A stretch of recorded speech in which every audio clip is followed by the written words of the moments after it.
नमस्कार मित्रों।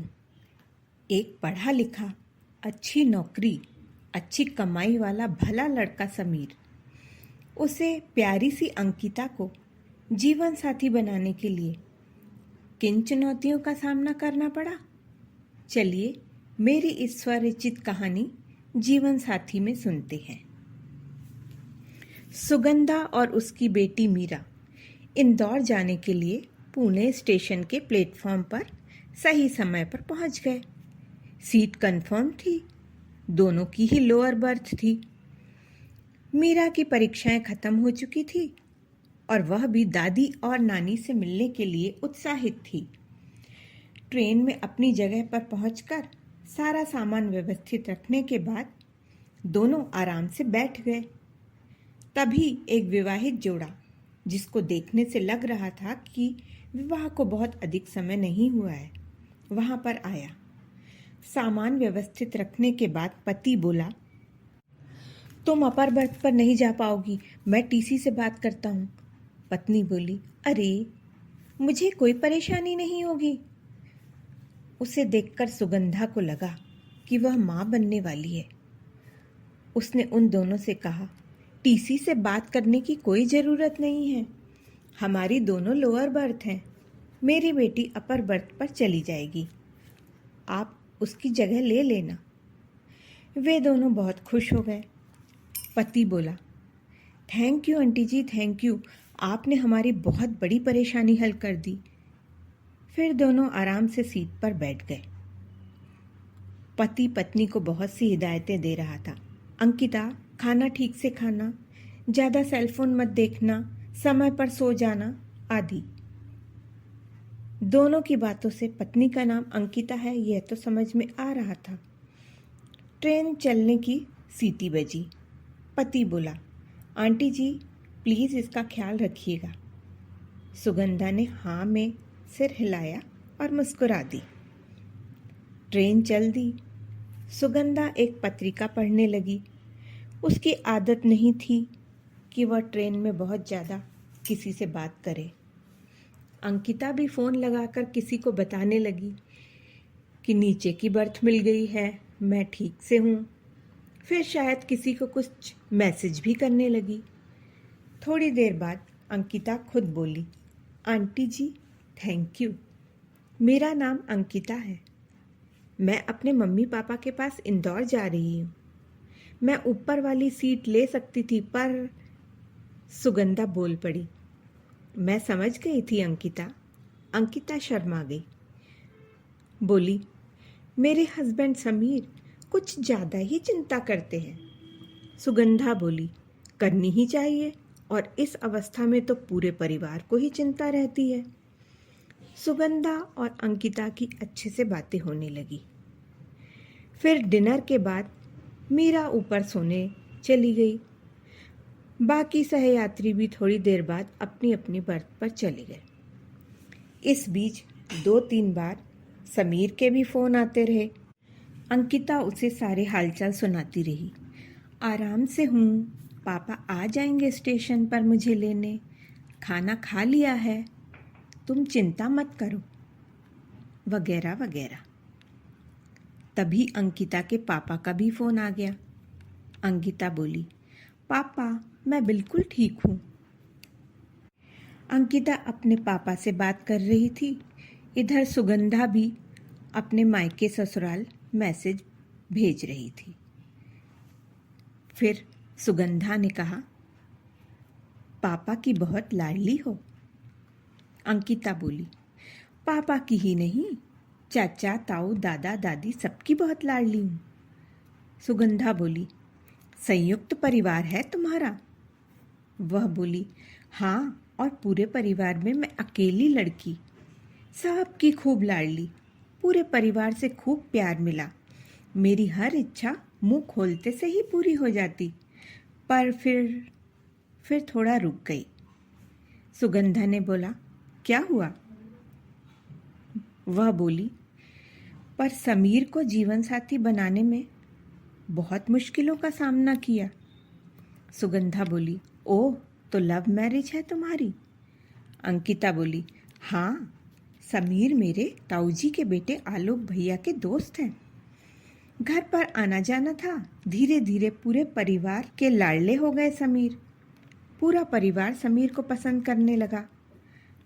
पापा की सॉफ्टवेयर की परेशानी, चाचा के बेटे सुबोध को पढ़ाई में सहायता करना हो या दादा दादी मम्मी की कोई भी परेशानी हो, समीर सबको चुटकियों में हल कर देते। धीरे धीरे मैं और समीर भी एक दूसरे को पसंद करने लगे। समीर बड़ों की बहुत आदर करते हैं। कोई बुरी आदत भी तो नहीं है उनमें। मैंने अपने मन में अपने जीवन साथी की जो तस्वीर बनाई थी, समीर उन पर बिल्कुल फिट बैठते हैं। दादी तो कहती, समीर वह लड़की बहुत खुशकिस्मत होगी जिससे तेरी शादी होगी। तू है ही इतना अच्छा। मेरी और समीर की उस वक्त नज़रें मिली और हम दोनों मुस्कुरा दिए। आलोक भैया कुछ कुछ समझ गए। बाद में वो बोले, अंकिता एक अनाथ लड़का जिसका इस दुनिया में कोई नहीं है, उससे तेरी शादी कभी नहीं हो सकती। दादा दादी पापा मम्मी चाचा चाची कोई भी नहीं मानेगा। मैं बोली, भैया मैंने तो उसे ही अपना जीवन साथी माना है। आलोक भैया ने समीर से बात करी। वह बोला, आलोक मैं अंकिता से ही शादी करूँगा, पर सब बड़ों के आशीर्वाद से ही। मैं अनाथ हूँ। मुझे परिवार की कमी क्या होती है यह पता है। भाई बहन माता पिता सबका साथ कितना सहारा देता है ये मुझे पता है। मैं इस परिवार का सदस्य बनना चाहता हूँ। आलोक भैया बोले, मैं कोशिश करता हूँ। फिर आलोक भैया ने पापा से बात करी। वही हुआ जो पहले से पता था।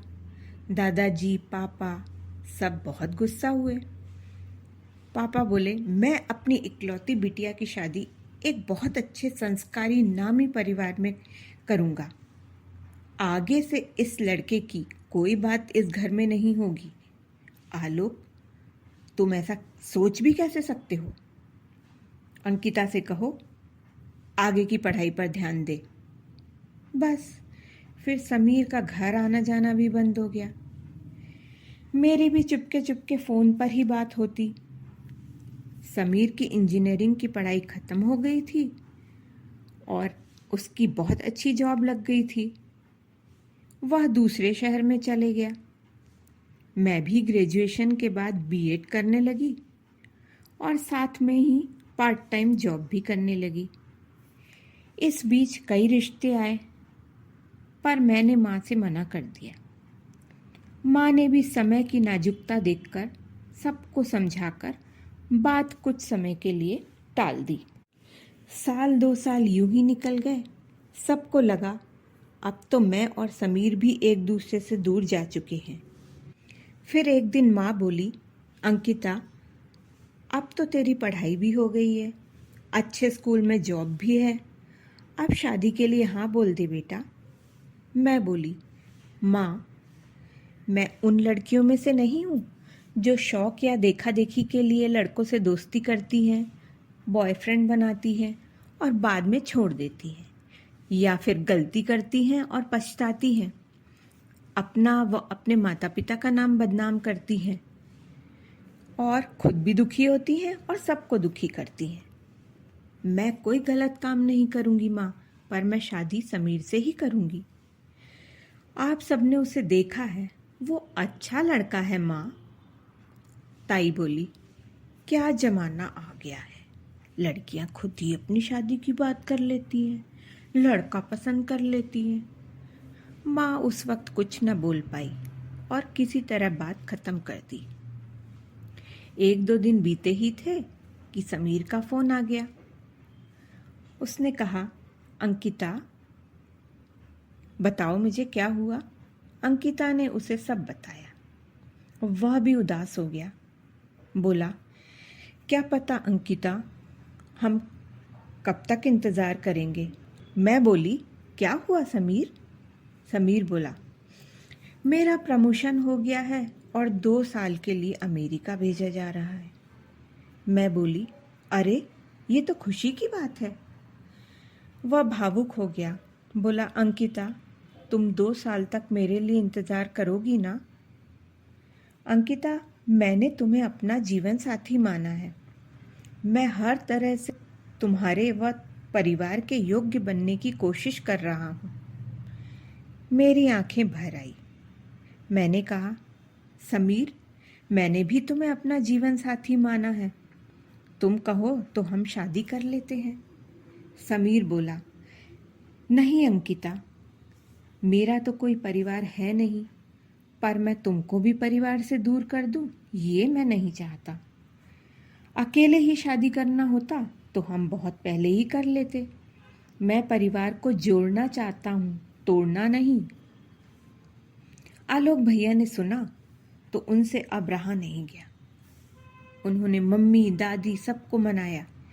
फिर सबने दादाजी पापा जी से बात की, समझाया कि आप इतने सालों से समीर को देख रहे हो, क्या हुआ वो जो एक गरीब व अनाथ लड़का है, पर उसने अपनी कोशिशों से अपने आप को बहुत योग्य बनाया है।